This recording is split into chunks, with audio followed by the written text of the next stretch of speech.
Hola, muy buenas tardes. He querido realizar en el día de hoy un especial sobre el nacionalismo y el liberalismo del siglo XIX. Y vamos a tratar pues todo lo referente al imperio napoleónico, donde surge el concepto de nacionalismo. También tenemos que destacar pues la Restauración, el Congreso de Viena de 1815, la ideología del liberalismo y del nacionalismo del siglo XIX y las revoluciones que se produjeron en ese siglo 1820, 1830 y 1848, y también pues vamos a analizar en profundidad la unificación de Italia y de Alemania, fruto de ese nacionalismo como ideología. En primer lugar, vamos a comenzar con la etapa del Imperio Napoleónico. Tenemos que decir que Gran Bretaña, temerosa de la hegemonía francesa, crea una tercera coalición formada por Austria y Rusia, y en 1804 Napoleón transformó la República en un imperio. Hay que destacar que en un principio Napoleón tuvo ciertas victorias, como pudo ser Austerlitz, o también contra la cuarta coalición formada por Gran Bretaña, Prusia y Rusia. Por tanto, después de la paz de Tilsit de 1807, pues la política exterior de Napoleón seguía dos direcciones. Por un lado, pues su alianza con Rusia, y por otra parte, pues mantener bloqueada a Gran Bretaña, la que establece el bloqueo continental, suprimir el comercio británico con Europa. Y por tanto, pues tenemos que decir que esa era su política exterior.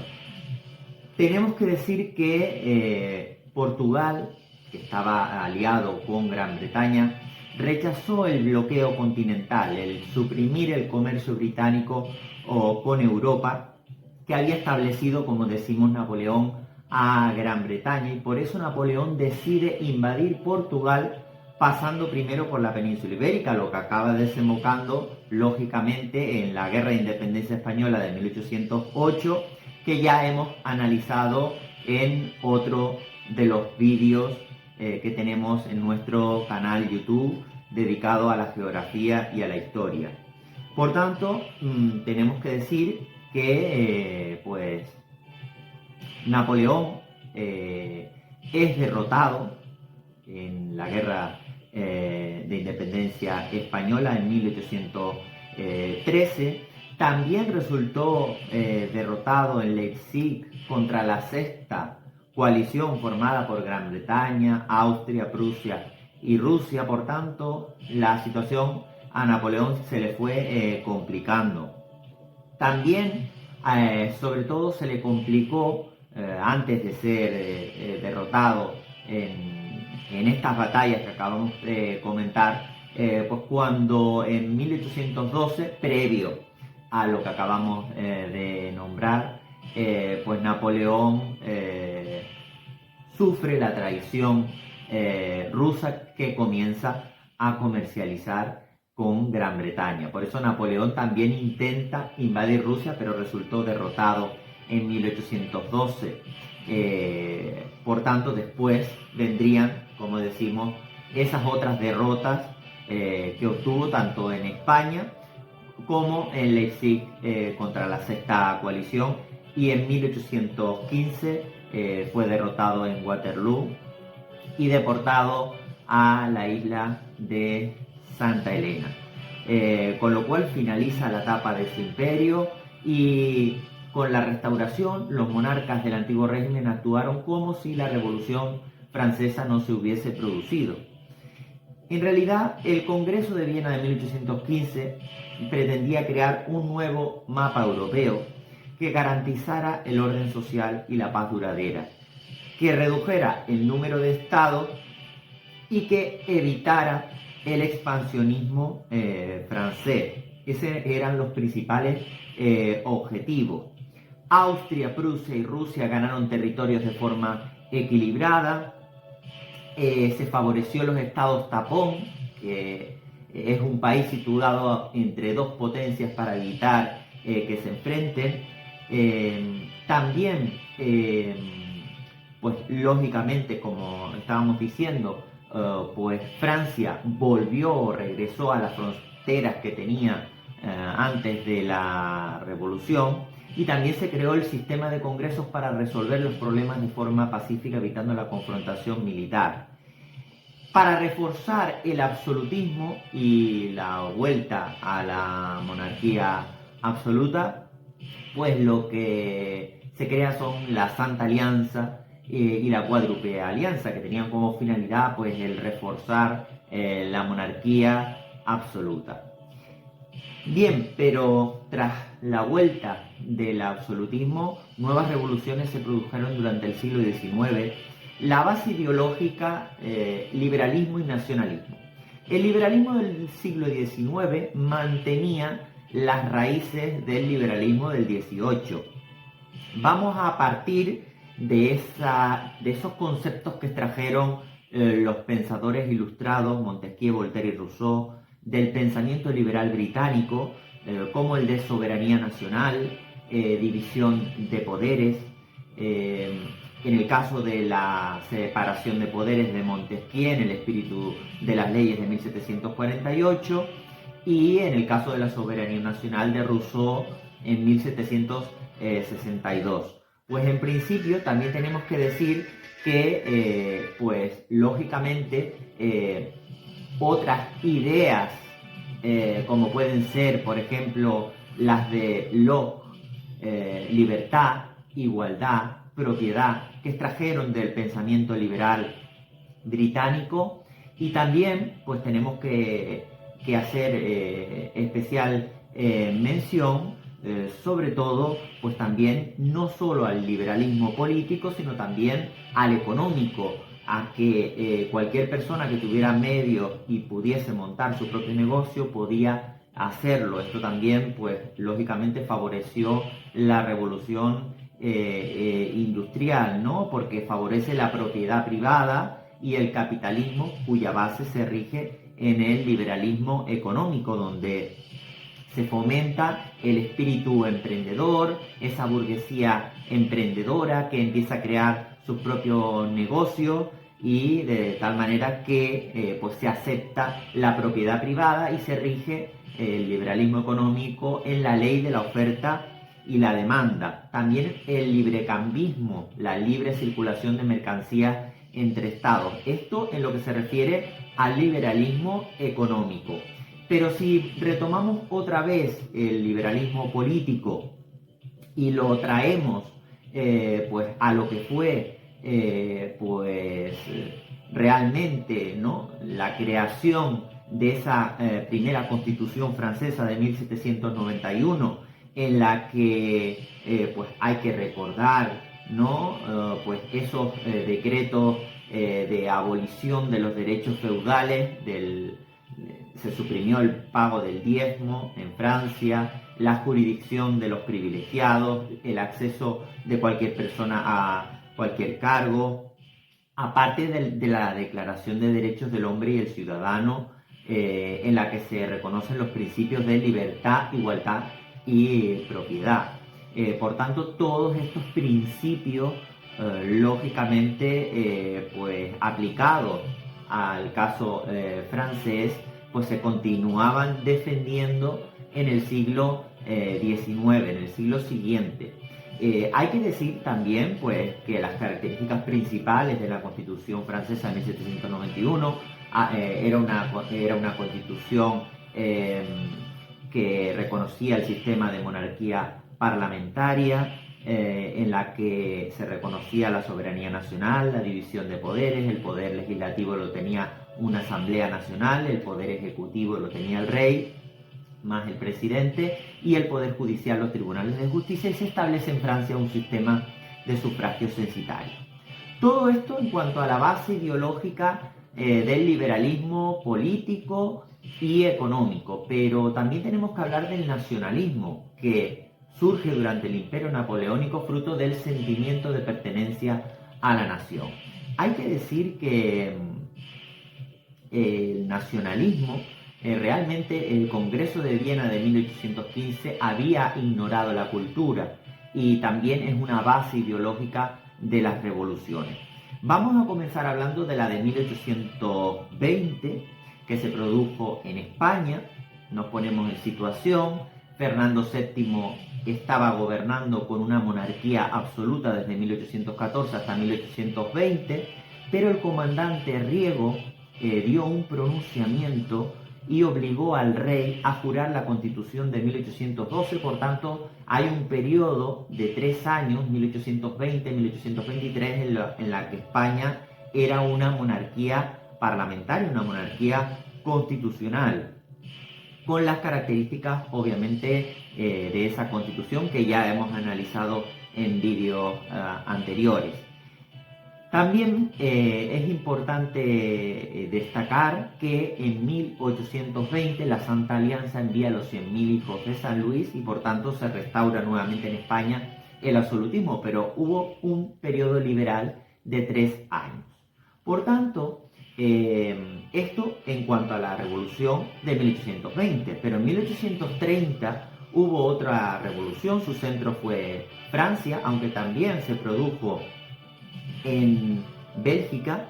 Y bueno, hay que destacar pues que el rey Luis XVIII quería acabar con la carta otorgada de Carlos X. Las causas fueron de esta revolución de 1830 la crisis agraria, la crisis industrial y también financiera. Estas fueron las principales causas de la revolución de 1830. Y pues lógicamente la burguesía llevó al poder a Luis Felipe de Orleans. En el caso de lo que estábamos contando en relación a Bélgica, el rey de Holanda, pues hubo un levantamiento contra Bruselas que acabó con la independencia de Bélgica en 1831.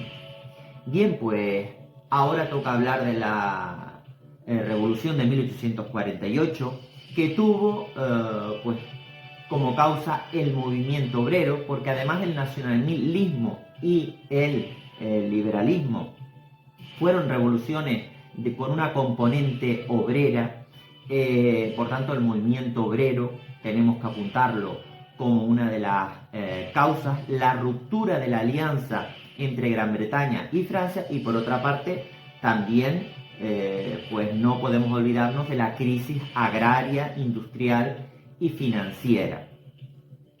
Hay que decir que la corrupción por parte de Luis Felipe de Orleans lo expulsó de Francia y se acabó implantando en Francia una segunda república en la que se reconocía el sufragio universal masculino. Los obreros no quedaron contentos y se volvieron a levantar nuevamente, y aunque venció la burguesía, pues la reflexión sobre el fracaso de la revolución de 1848 pues fue el punto de partida de un movimiento obrero más eficaz.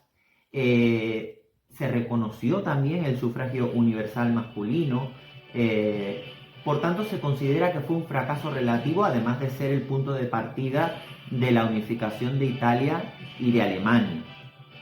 Hay que decir que se elaboró una nueva constitución, en la de 1848, y bueno, en las elecciones venció Luis Napoleón Bonaparte y comenzó a gobernar cada vez de forma más autoritaria, y esto acabó conduciendo al Segundo Imperio francés en 1852, que tuvo una etapa autoritaria, la del principio, y una etapa liberal debido al auge del movimiento obrero.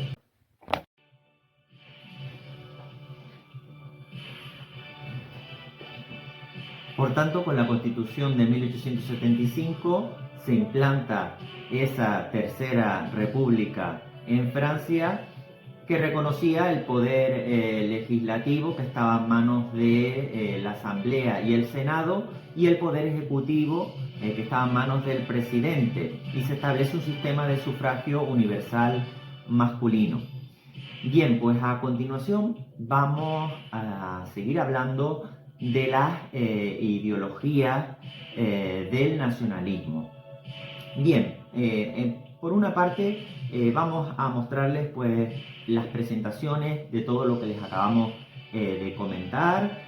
Como pueden ver, pues aquí aparece todo lo reflejado referente a lo que ya hemos comentado, pues todo lo que hemos hablado en relación, pues como vemos, ¿no?, al Congreso de Viena de 1815. También hemos hablado, lógicamente, pues de las revoluciones de 1820, 1830, 1848. Por tanto, también pues hemos hablado, lógicamente, de todas ellas. Y vamos llegando hasta el apartado de la unificación de Italia y de Alemania. Bueno, como podemos observar, el concepto de nacionalismo en el siglo XIX tuvo una dimensión política. Según los románticos alemanes, defendían una concepción cultural de la nación basada en la lengua, la cultura y la historia, mientras que los teóricos franceses defendían una concepción política de la nación basada en las leyes, derechos y deberes de los ciudadanos. Por tanto,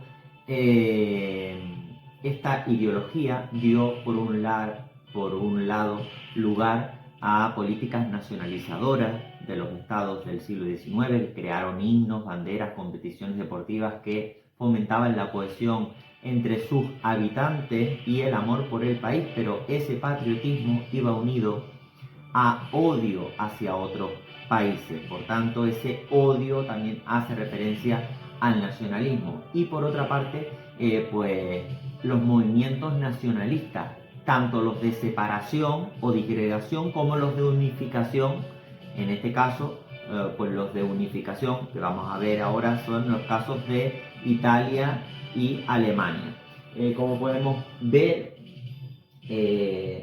pues aparecen por un lado los nacionalismos disgregadores, como pueden ser el caso de el Imperio turco, Serbia, Bulgaria, Montenegro, Grecia, y luego pues los de unificación, como decimos y volvemos a repetir, Italia y Alemania.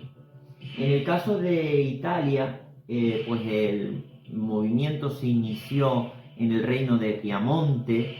El ministro Cavour pues colaboró para que Francia, la Francia de Napoleón III, apoyara y colaborara en la unificación de Italia, puesto que Francia quería debilitar al imperio austrohúngaro. Y por tanto, pues hay que decir que en 1861 nace el reino de Italia, y el rey era Víctor Manuel II. Como podemos ver aquí, pues hubo todas estas fases hasta que finalmente se incorpora Nápoles y Sicilia,